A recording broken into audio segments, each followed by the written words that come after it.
Donc, qu'est-ce que c'est les récits de vie? C'est une intervention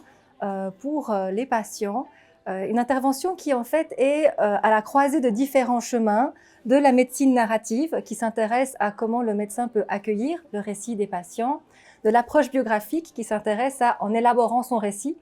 qu'est-ce que les patients ou la population peut apprendre et puis comment est-ce qu'ils peuvent redevenir acteurs de leur récit, et puis de l'art dans les soins. Et de finalement comment un récit artistique peut devenir un média de communication entre la personne elle-même, ses proches et voire même la population en général.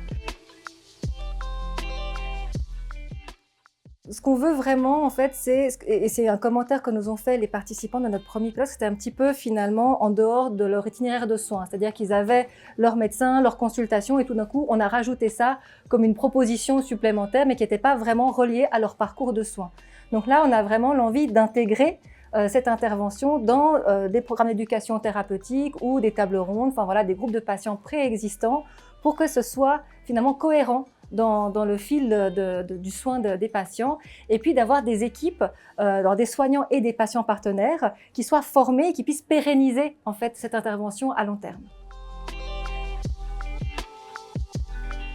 En fait, moi, je viens vraiment du champ des sciences de l'éducation et ça fait longtemps dans le domaine de la formation. On s'est rendu compte que finalement, le fait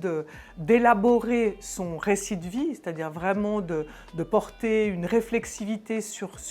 finalement qu'est-ce qui nous avait formés tout au long de la vie, c'était finalement en tant que tel une occasion de faire des liens, une occasion de se poser des questions, une occasion d'apprendre au fond. En plus, c'est une pratique qui se fait en groupe, donc c'est moi-même, je chemine avec mon propre récit, mais je suis aussi nourrie par les regards des autres, en l'occurrence patients, qui vont me faire des retours, qui vont faire des hypothèses, qui vont m'aider finalement à mieux me comprendre. Et finalement, le récit, là, dans sa dimension biographique, il a vraiment comme intention d'être un outil, on va dire, pour la compréhension, la connaissance de soi et pour le développement.